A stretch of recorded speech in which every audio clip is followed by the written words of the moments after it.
ಅಧಿಕ ಕೊಲೆಸ್ಟ್ರಾಲ್ ಇರೋರು ಕೆಲವು ಆಹಾರಗಳಿಂದ ದೂರವಿದ್ದಷ್ಟು ಒಳ್ಳೆಯದು.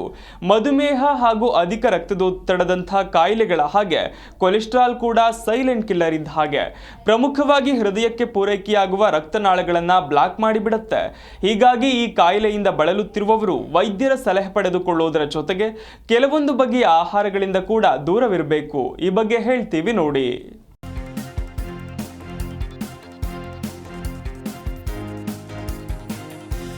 ಚಳಿಗಾಲದಲ್ಲಿ ಅಧಿಕ ಕೊಲೆಸ್ಟ್ರಾಲ್ ಇರುವ ರೋಗಿಗಳು ಬಳಲುವ ಸಾಧ್ಯತೆ ಹೆಚ್ಚು.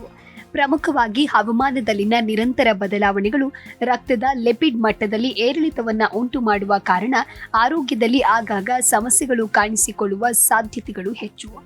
ದೇಹದಲ್ಲಿ ಕೆಟ್ಟ ಕೊಲೆಸ್ಟ್ರಾಲ್ ಮಟ್ಟ ಹೆಚ್ಚಾದಷ್ಟು ಹೃದಯ ಕಾಯಿಲೆಯ ಅಪಾಯ ಹೆಚ್ಚಾಗುವುದು ಅಂತ ತಜ್ಞರು ಕೂಡ ಎಚ್ಚರಿಕೆಯನ್ನ ನೀಡುತ್ತಾರೆ.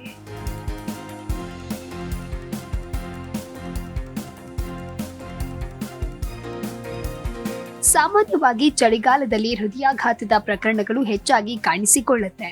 ಇದಕ್ಕೆ ಕೆಟ್ಟ ಕೊಲೆಸ್ಟ್ರಾಲ್ ಮಟ್ಟಗಳು ಒಂದು ಪ್ರಮುಖ ಕಾರಣ ಎಂದು ಹಲವಾರು ಅಧ್ಯಯನಗಳು ತೋರಿಸಿವೆ.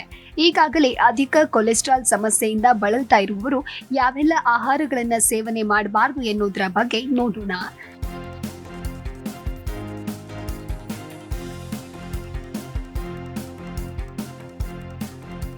ಮೊದಲಿಗೆ ಟ್ರಾನ್ಸ್ ಫ್ಯಾಟ್ ಆಹಾರಗಳು. ಟ್ರಾನ್ಸ್ ಕೊಬ್ಬುಗಳು ಅಥವಾ ಟ್ರಾನ್ಸ್ ಫ್ಯಾಟ್ ಆಹಾರಗಳು ಹೃದಯದ ಮೇಲೆ ಹೆಚ್ಚಿನ ಪರಿಣಾಮ ಬೀರುತ್ತೆ. ಟ್ರಾನ್ಸ್ ಕೊಬ್ಬುಗಳು ಕೆಟ್ಟ ಕೊಲೆಸ್ಟ್ರಾಲ್ ಮಟ್ಟವನ್ನ ಹೆಚ್ಚಿಸುತ್ತೆ ಮತ್ತು ಒಳ್ಳೆಯ ಕೊಲೆಸ್ಟ್ರಾಲ್ ಮಟ್ಟವನ್ನ ಕಡಿಮೆ ಮಾಡುತ್ತೆ. ಕೊಲೆಸ್ಟ್ರಾಲ್ ಮಟ್ಟದಲ್ಲಿನ ಈ ಬದಲಾವಣೆಯು ಪರಿಧಮನಿಯ ಹೃದಯ ಕಾಯಿಲೆಯ ಅಪಾಯವನ್ನು ಹೆಚ್ಚಿಸುತ್ತೆ. ಇದು ಹೃದಯಾಘಾತ ಮತ್ತು ಪಾರ್ಶ್ವವಾಯುಗಳಿಗೆ ಸಮಾನವಾಗಿ ಕಾರಣವಾಗಿದೆ. ಹೊರಗಡೆ ಸಿಗುವ ಎಣ್ಣೆಯಲ್ಲಿ ಕರೆದಿರುವ ಆಹಾರಗಳು ಅಥವಾ ಸ್ನ್ಯಾಕ್ಸ್ಗಳು, ಸಮೋಸ, ಕಚೋರಿಗಳು, ಫ್ರೆಂಚ್ ಫ್ರೈಸ್ಗಳು ಮತ್ತು ಪ್ಯಾಕ್ ಮಾಡಿದ ಚಿಪ್ಸ್ಗಳು ಟ್ರಾನ್ಸ್ ಕೊಬ್ಬಿನಿಂದ ತುಂಬಿರುತ್ತೆ. ಈ ಕೊಬ್ಬುಗಳು ನಿಮ್ಮ ದೇಹಕ್ಕೆ ವಿಷಕ್ಕಿಂತ ಕಡಿಮೆ ಇಲ್ಲ. ಅವು ನಿಮ್ಮ ಕೆಟ್ಟ ಕೊಲೆಸ್ಟ್ರಾಲ್ ಅನ್ನು ಹೆಚ್ಚಿಸೋದಲ್ಲದೆ ನಿಮ್ಮ ಒಳ್ಳೆಯ ಕೊಲೆಸ್ಟ್ರಾಲ್ ಅನ್ನು ಕಡಿಮೆ ಮಾಡುತ್ತೆ. ಕೊನೆಗೆ ಇದೇ ಕಾರಣಕ್ಕೆ ಹೃದಯಕ್ಕೆ ಸಂಬಂಧಪಟ್ಟ ಆರೋಗ್ಯ ಸಮಸ್ಯೆಗಳು ಕಾಣಿಸಿಕೊಳ್ಳುವ ಸಾಧ್ಯತೆಗಳು ಹೆಚ್ಚಿರುತ್ತೆ.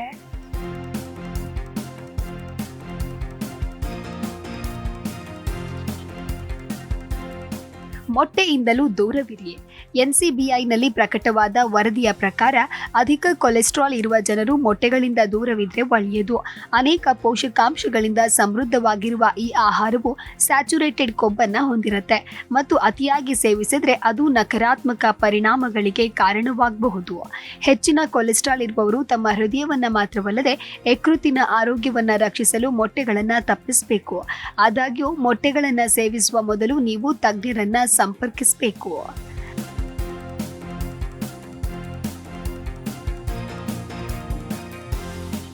ಸಂಸ್ಕರಿಸಿದ ಮಾಂಸ ಮತ್ತು ಕೆಂಪು ಮಾಂಸ. ಮಟನ್, ಗೋಮಾಂಸ ಮತ್ತು ಹಂದಿ ಮಾಂಸದಂತಹ ಕೆಂಪು ಮಾಂಸ ಸ್ಯಾಚುರೇಟೆಡ್ ಕೊಬ್ಬಿನಿಂದ ಸಮೃದ್ಧವಾಗಿದೆ. ಇದು ನಿಮ್ಮ ಕೊಲೆಸ್ಟ್ರಾಲ್ ಅನ್ನು ನೇರವಾಗಿ ಹೆಚ್ಚಿಸುತ್ತೆ. ಸಂಸ್ಕರಿಸಿದ ಮಾಂಸವು ಇನ್ನೂ ಹೆಚ್ಚು ಅಪಾಯಕಾರಿ. ಸಾಸೇಜ್, ಸಲಾಮಿ ಮತ್ತು ಹಾಟ್ ಡಾಗ್ಗಳಂತಹ ಉತ್ಪನ್ನಗಳನ್ನು ರಾಸಾಯನಿಕಗಳಿಂದ ತುಂಬಿರುತ್ತೆ ಮತ್ತು ಅವುಗಳನ್ನು ಹೆಚ್ಚು ಕಾಲ ತಾಜಾವಾಗಿಡಲು ಸಾಕಷ್ಟು ಉಪ್ಪನ್ನು ಕೂಡ ಬಳಸಿರ್ತಾರೆ. ಇದು ನಿಮ್ಮ ಹೃದಯದ ಆರೋಗ್ಯಕ್ಕೆ ತುಂಬಾ ಹಾನಿಕಾರಕವಾಗಿದೆ. ಬದಲಿಗೆ ನೀವು ಸ್ಕಿನ್ಲೆಸ್ ಚಿಕನ್ ಅಥವಾ ಮೀನುಗಳನ್ನು ಆಯ್ಕೆ ಮಾಡಿಕೊಳ್ಳಬಹುದು. ಆದರೂ ಕೂಡ ಒಮ್ಮೆ ವೈದ್ಯರ ಸಲಹೆಯನ್ನು ಪಡೆದುಕೊಂಡ್ರೆ ಒಳ್ಳೆಯದು.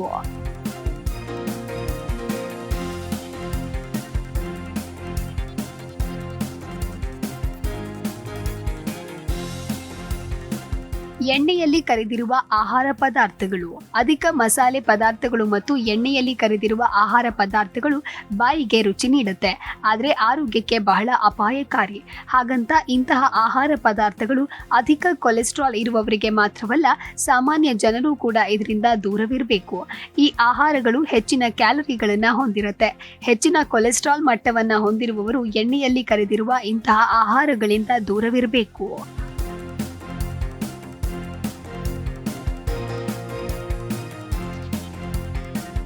ಸಿಹಿ ತಿಂಡಿಗಳು ಮತ್ತು ಹಿಟ್ಟಿನ ಉತ್ಪನ್ನಗಳು.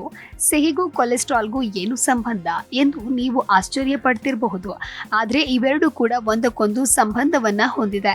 ನೀವು ಹೆಚ್ಚು ಸಕ್ಕರೆ, ಸಿಹಿ ತಿಂಡಿಗಳು, ತಂಪು ಪಾನೀಯಗಳು ಅಥವಾ ಸಂಸ್ಕರಿಸಿದ ಹಿಟ್ಟಿನಿಂದ ಮಾಡಿದ ಆಹಾರಗಳಾದ ಬಿಳಿ ಬ್ರೆಡ್, ಪಾಸ್ತಾ ಮತ್ತು ಬಿಸ್ಕೆಟ್ಗಳಂತೂ ಸೇವಿಸಿದಾಗ ನಿಮ್ಮ ಯಕೃತ್ತು ಅವುಗಳನ್ನು ಟ್ರೈಗ್ಲಿಸರೈಡ್ಗಳಾಗಿ ಪರಿವರ್ತಿಸುತ್ತೆ. ಟ್ರೈಗ್ಲಿಸರೈಡ್ಗಳು ಕೂಡ ಒಂದು ರೀತಿಯ ಕೊಬ್ಬಿನಾಂಶ. ಅವು ಹೆಚ್ಚಾದಾಗ ಕೊಲೆಸ್ಟ್ರಾಲ್ ಮಟ್ಟಗಳು ನಿಯಂತ್ರಣ ತಪ್ಪಬಹುದು. ಆದ್ದರಿಂದ ನಿಮ್ಮ ಕೊಲೆಸ್ಟ್ರಾಲ್ ಅನ್ನು ಕಡಿಮೆ ಮಾಡಲು ಬಯಸಿದ್ರೆ ನಿಮ್ಮ ಸಕ್ಕರೆ ಸೇವನೆಯನ್ನ ಮಿತಿಗೊಳಿಸೋದು ಬಹಳ ಮುಖ್ಯ.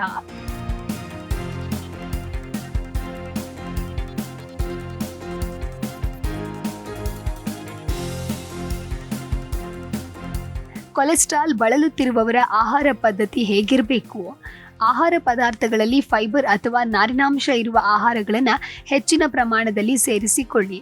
ಓಟ್ಸ್, ಹಸಿರೆಲೆ ತರಕಾರಿಗಳು, ಹಣ್ಣುಗಳು ಮತ್ತು ಬಾದಾಮಿ ಮತ್ತು ವಾಲ್ನಟ್ಸ್ನಂಥ ಡ್ರೈ ಫ್ರೂಟ್ಸ್ಗಳು ನಿಮ್ಮ ಉತ್ತಮ ಆರೋಗ್ಯ ಸ್ನೇಹಿತರು. ಅವು ರಕ್ತನಾಳಗಳಲ್ಲಿ ಸಂಗ್ರಹವಾಗಿರುವ ಹೆಚ್ಚುವರಿ ಕೊಬ್ಬನ್ನು ಹೀರಿಕೊಳ್ಳಲು ಮತ್ತು ಹೊರಹಾಕಲು ಸಹಾಯ ಮಾಡುತ್ತೆ. ನೆನಪಿಡಿ, ರುಚಿ ತಾತ್ಕಾಲಿಕ, ಆದರೆ ಹೃದಯದ ಆರೋಗ್ಯವು ಜೀವಿತಾವಧಿಯವರೆಗೆ ಇರುತ್ತೆ. ಆರೋಗ್ಯಕರ ಕೊಬ್ಬಿನಾಂಶ ಇರುವ ಆಹಾರಗಳನ್ನು ಸೇವನೆ ಮಾಡಬೇಕು. ಕೊಬ್ಬು ಅಧಿಕ ಕೊಲೆಸ್ಟ್ರಾಲ್ಗೆ ಮೂಲ ಕಾರಣವಾಗಿದೆ, ಆದರೆ ಕೊಬ್ಬಿನಲ್ಲಿ ಹಲವು ವಿಧಗಳಿವೆ. ಆರೋಗ್ಯಕರ ಕೊಬ್ಬು ಕೊಲೆಸ್ಟ್ರಾಲ್ ಅನ್ನು ಕಡಿಮೆ ಮಾಡಲು ಸಹಾಯ ಮಾಡುತ್ತೆ.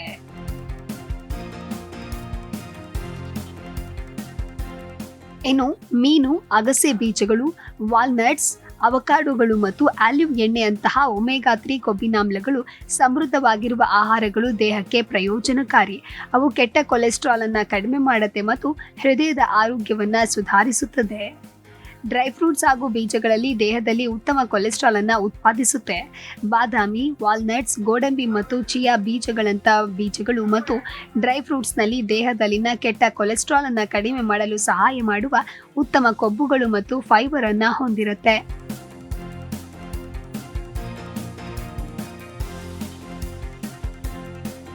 ಹಣ್ಣು ಮತ್ತು ತರಕಾರಿಗಳು. ಯಾವುದೇ ವೈದ್ಯಕೀಯ ಸ್ಥಿತಿಗೆ ವೈದ್ಯರು ಹಣ್ಣುಗಳು ಮತ್ತು ತರಕಾರಿಗಳನ್ನು ಹೆಚ್ಚಾಗಿ ಶಿಫಾರಸು ಮಾಡುತ್ತಾರೆ. ಹಸಿರು ಎಲೆಗಳ ತರಕಾರಿಗಳು, ಬ್ರೊಕೊಲಿ, ಟೊಮ್ಯಾಟೊ ಮತ್ತು ಕ್ಯಾರೆಟ್ಗಳ ಹೃದಯದ ಆರೋಗ್ಯಕ್ಕೆ ಒಳ್ಳೆಯದು. ಅವು ಕೊಲೆಸ್ಟ್ರಾಲ್ ಅನ್ನು ಕಡಿಮೆ ಮಾಡಲು ಸಹಾಯ ಮಾಡುವ ಉತ್ಕರ್ಷಣ ನಿರೋಧಕಗಳನ್ನು ಹೊಂದಿರುತ್ತೆ.